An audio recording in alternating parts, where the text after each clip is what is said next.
All right, everyone. Thank you so much for joining us here for another edition of our Franchise Your Business webinar series.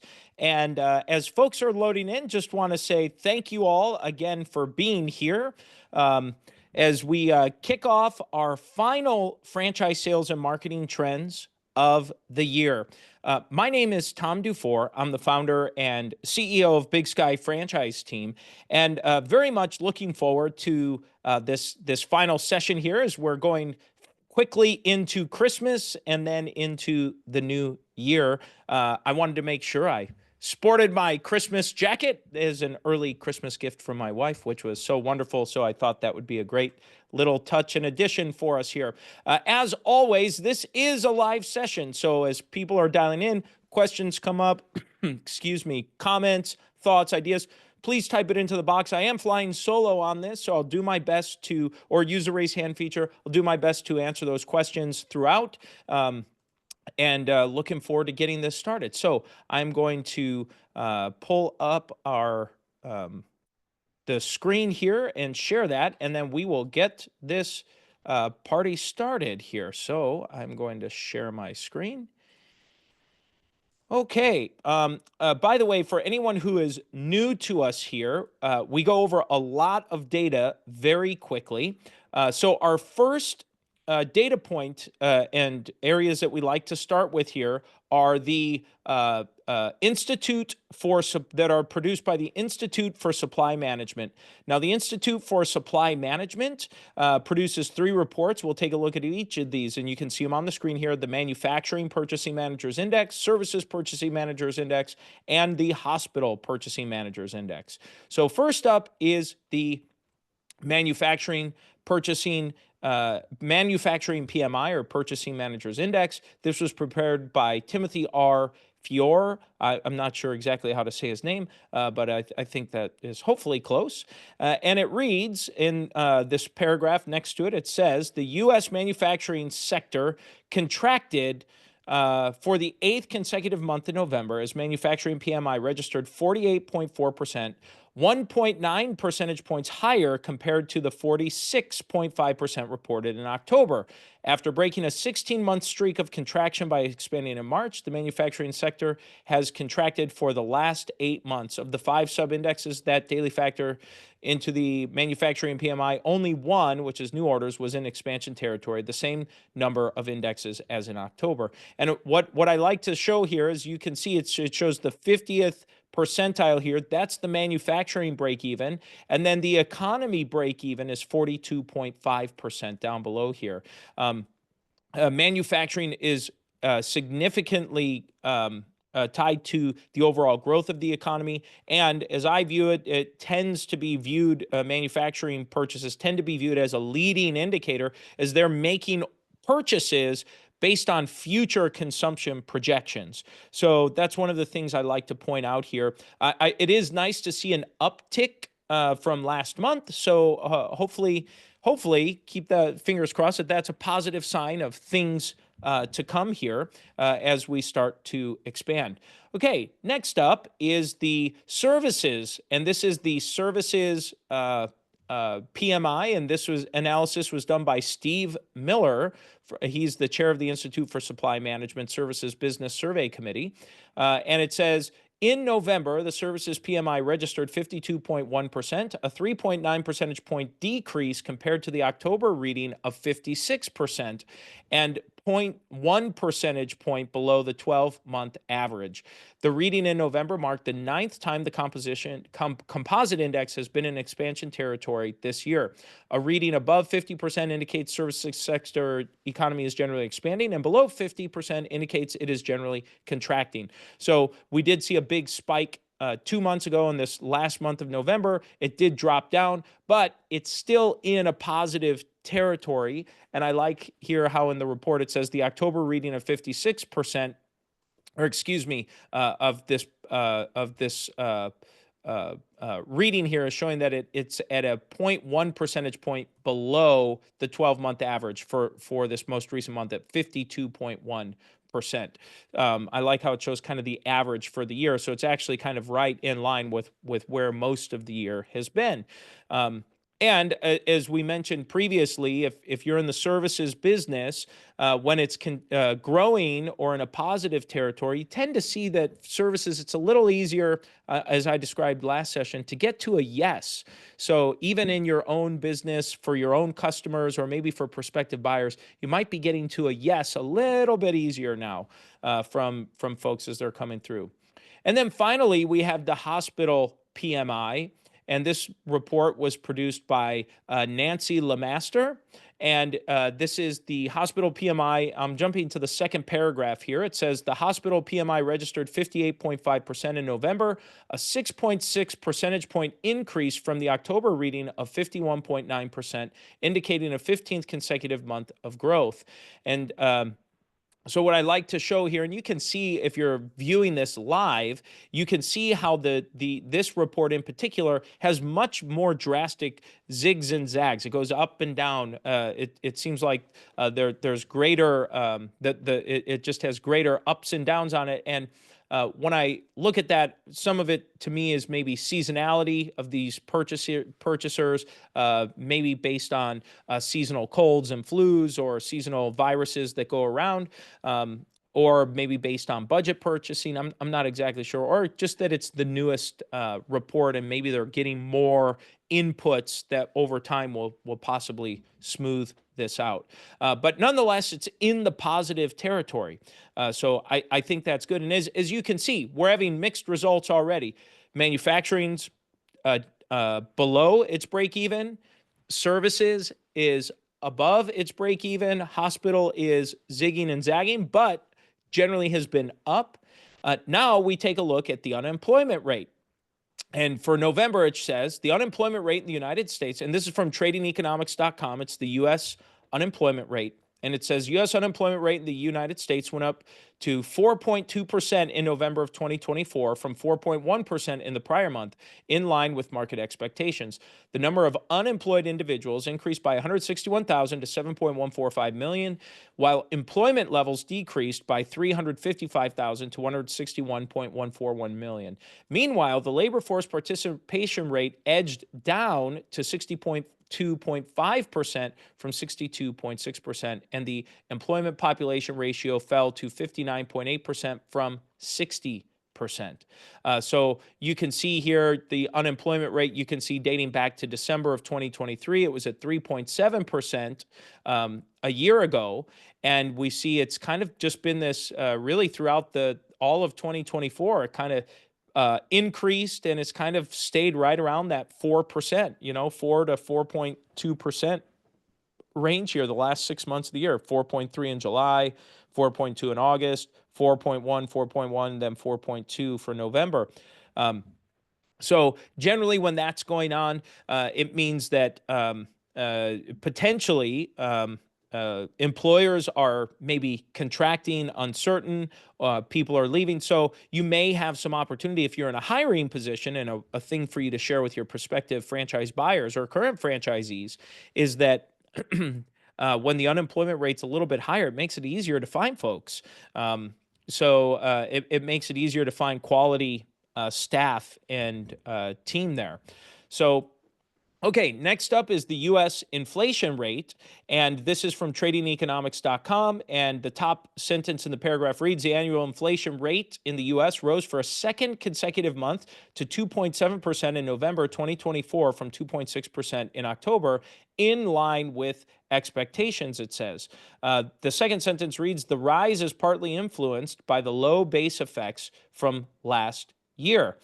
So if we look at this, we see 2.7%, 2.7, 2.6. So we do see this inflation upticking. And as I like to share every session, remember, inflation, it compounds. So the value of your dollar today is worth less than it was last month or a year ago. So you're essentially, what this is saying is your money in November 2024 is 2.7% less valuable than it was a year ago in terms of buying power and what you're able to do.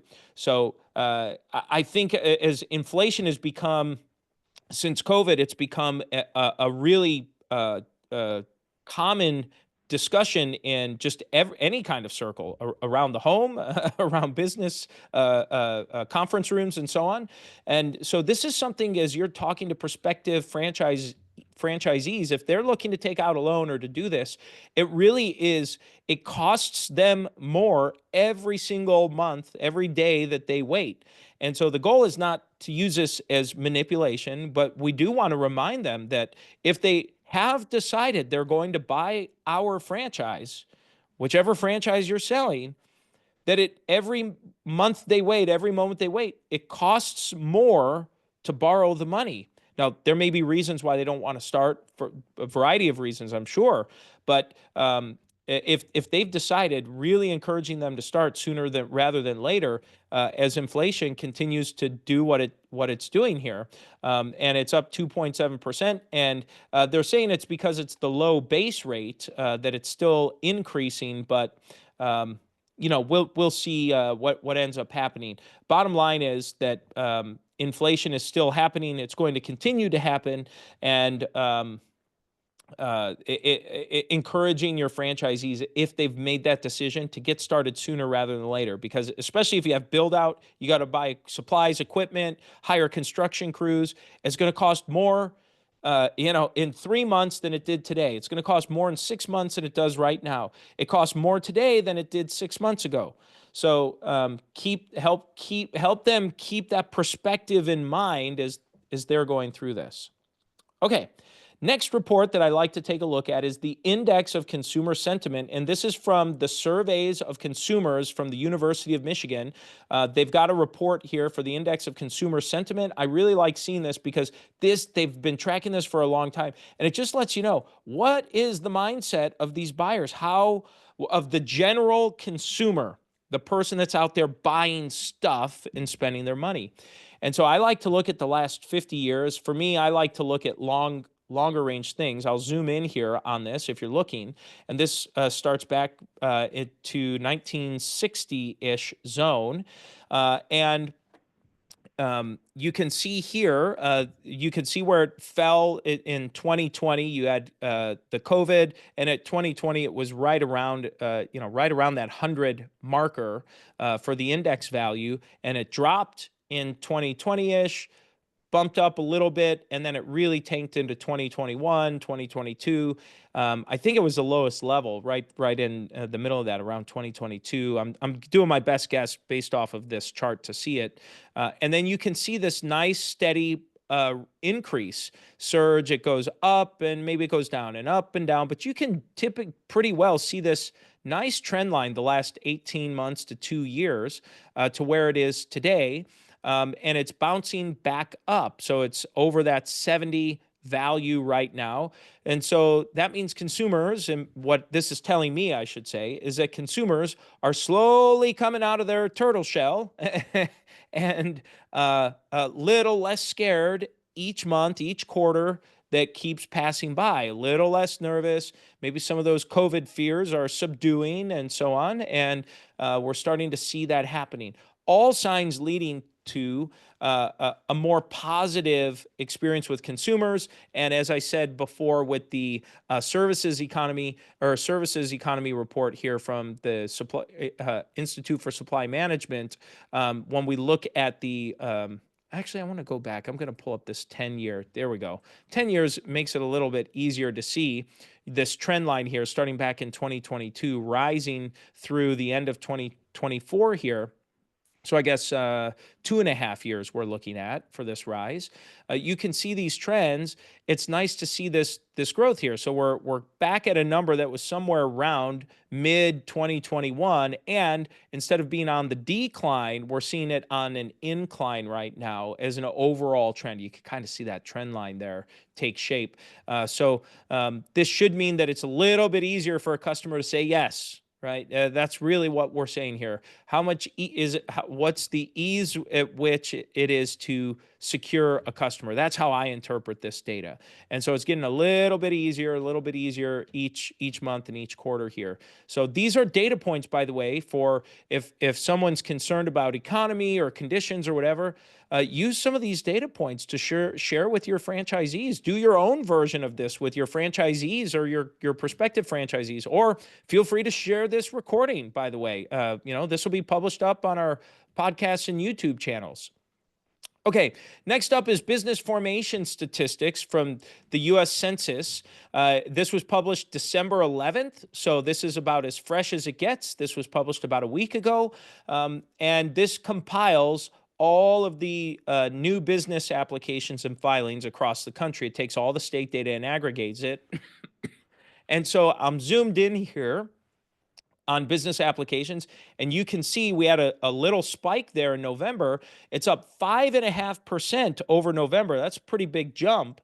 And a total of 448,758 new business applications were filed in November of 2024.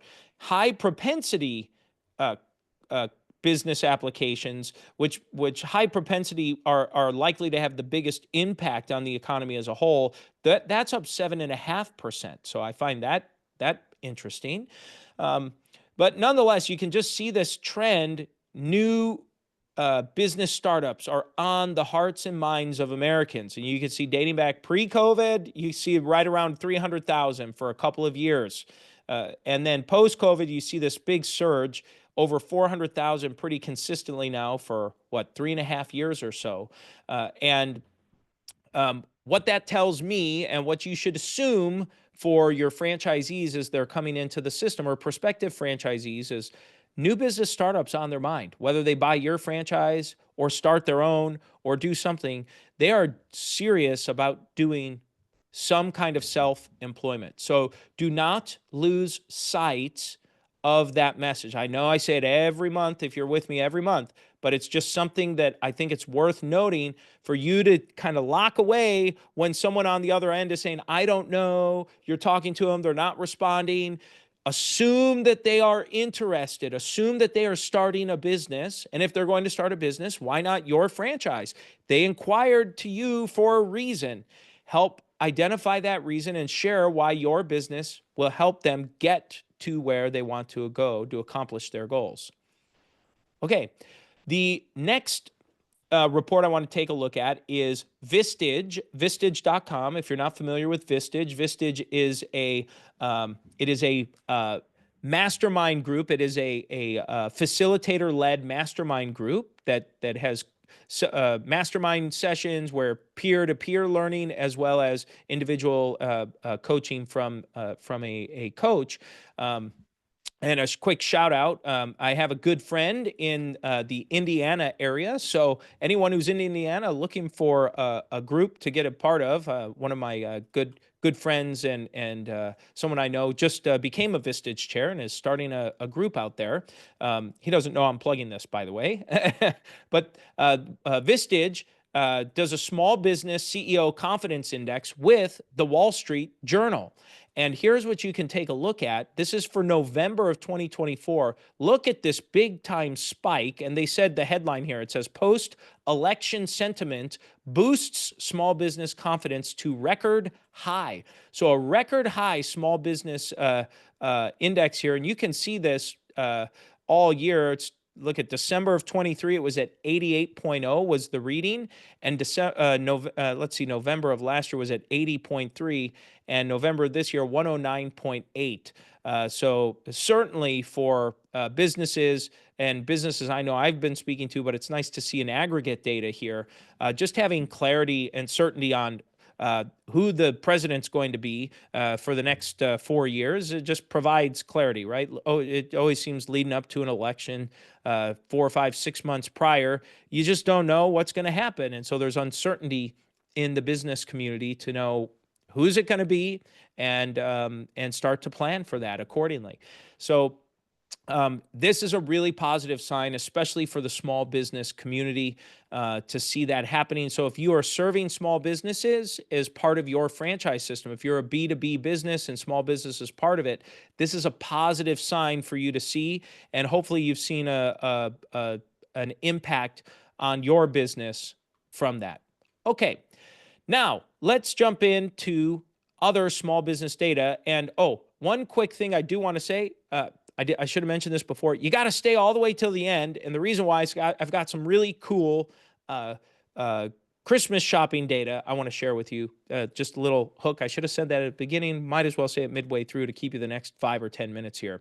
Okay, so I'm going to share my screen and we're going to go back to the Small Business Startup Sentiment Index that's put together and prepared by Franchise Ventures. Now, Franchise Ventures produces this monthly report, and it was released on December 4th of 2024. And the heading says, Funding and Political Concerns Drop Among Aspiring Business Owners. So it says in late November, 36.1% expected their startups in the next 2 to 3 months, the highest for that time window in over 4 years. 70.5% more likely to start than 3 months ago. So 69% of the respondents say now is a good time to start their business. And if you're not familiar with this report, the Franchise Ventures surveys budding entrepreneurs and asks them, is now a good time to start a business? Are you thinking now is, or what are you thinking? So 68.9%, basically 69% of prospects agree that now, they strongly agree or agree that now is a good time to start a business. So what does that mean for you as a franchisor? Well, that means that franchise buyers that are in your pipeline or coming into your pipeline, 70% of them roughly are saying right now is the time, right now. So maybe this is a little bit of that early, New Year's resolution kind of a scene for you to be paying attention to. Right now is what they're thinking of as the time to be starting the business. So if you're in franchise sales, marketing, right now is the time. Now is the marketing message to be sharing. Right now is the time to be starting that business. Here's why right now is a great time to join our franchise system. These are phrases that I would think would be a great suggestion for you to be considering to incorporate into what you're doing. I'm scrolling down on this chart here to talk about one of the factors that they said. It says, which of these factors will have the biggest impact in the next 6 months on your decision to start a business? And you can see here that I always like to highlight this, that despite economic conditions, political conditions, and so on, the number one concern for budding entrepreneurs is funding or access to credit. 67.2% say that is the concern. 47.5% said economic climate, so about half. So using a session, a report, a session like this. 29.5% said political changes, and tax law changes, 26.2%, regulatory at 23%, stock market 13.1%, and other at 8.2%. So you see these big drops, funding, then economic climate, and then kind of it drops down to kind of everything else after that. 3 out of 10, at best for the most. So you got funding. So if you don't have a funding solution, I suggest you figure one out, whether you're funding in-house, whether you're finding third-party providers that you can refer prospective franchise buyers to, SBA. There are a lot of different resources for you to be thinking about to go to. Okay, I'm going to scroll down. Let's see which other chart. Okay, this is just the percentage of people looking to start based on age group. So it shows that Gen X is the majority of the highest percentage of prospective franchise buyers right now at 43.6%. Millennials, or excuse me, baby boomers are at 27.3%. Millennials are at 25.5%. And then the balance is mixed between Gen Z and silent generation. But far above and away, those three big groups, about 45% roughly are Gen X, and about 25% baby boomers, 25% millennials is kind of that mix by age. Okay. Next up, I talked about this chart, talked about that chart. Okay. This is talking about funding again. The top three sources of franchise funding remain consistent over the past year. So this report asks respondents, if you're going to be buying a franchise, how do you plan to pay for it? All right, so I think this is really interesting. Half of the franchise buyers said through my personal savings, 40% through an SBA loan, 36% through bank or other providers, 20% through my retirement, such as a 401k or an IRA. Another 20% said in-house financing provided by the franchisor. That's what we were just talking about, if you can offer it. So about 20% of the buyers are saying, I'm thinking about that. About 18% a home equity line of credit. Partner in business, 15% are planning on getting a partner, 13.8% with friends and family, 10% with credit cards, 10% with liquidated securities, 7.5% with angel investors, 5% with a cash value of insurance policies, 5% said crowdsourcing. I can't read that number. I think it says 2.5% venture capital, and then 8.8% said other. So as a franchisor, I suggest you look at this and see which ones can you help contribute to support with. Obviously, you can't do anything for personal savings, but for the SBA loan, you could reach out and get your franchise, go through the franchise SBA process to get your franchise SBA certification or approval. They change those rules and so on about a year or so ago, but there's still some process that you can go through to make it easier for your franchisee to get a loan through an SBA, or to identify banks or lenders that are willing to work with your franchise system. And the best place to start is talk to your franchisees and ask them, how did you start and which banks did you use if you got a loan? And ask them for their banker and reach out to that banker and see if you could put together a little plan for your franchisees. So just some food for thought there as you start considering that. Okay. Another chart that was, and by the way, let me go back to this one here for the top three sources of funding remain consistent. This was a report put together. It was released December 11th by franchiseinsights.com. Michael Alston prepared that report. Just want to share that. And then this next report here is from Franchise Insights. This was released yesterday, December 18th by Mike Alston. And it says training and support outranks work flexibility among most desirable franchise characteristics. So the survey asked, which franchise characteristics are most important to you? Okay, now you can see these numbers. These are weighted average of responses ranked from 1 to 8. So the number one category at 5.42 was low cost of entry, which kind of makes sense if you think about it. Franchisees, there are more people with less money than folks with a lot of money, right? So that kind of makes sense. Higher earnings potential was up there. Flexibility of work schedule was right in line with higher earnings potential. You have higher earnings potential, 5.04. Flexibility of work schedule, 4.98. And extensive training and support, 4.92. And ability to work at home, 4.9. So I think those middle four, their numbers are almost identical. They're really, really, really, really close. So if you're able to tap into any of these top five, low cost of entry, higher earnings potential, flexibility of work schedule, extensive training and support, ability to work from home, if you check any of those boxes, or several of them, or all of them, based on this survey, those are very important to franchise buyers right now. And these are, if you're looking for what should I be highlighting, this is it. Here's your answer. The buyers are telling you, this is what I'm interested in. This is what you need to show me are your best assets of the franchise. So I would not, uh, I would not look at this data lightly. I would take a very serious look at this and see how you might need to tweak your marketing message. Chances are you're probably already talking about some of this, but maybe you need to emphasize one a little bit more over another than what you were doing. For emerging franchise brands, what I find very interesting is well-known brand is number 7 out of 8. And the lowest one is pandemic resistance or pandemic resilience. That's the lowest. So if you're still talking about pandemic resistance or pandemic resilience, whatever that might be, buyers aren't all that interested in it anymore. So I would look to pull that from Talking Point.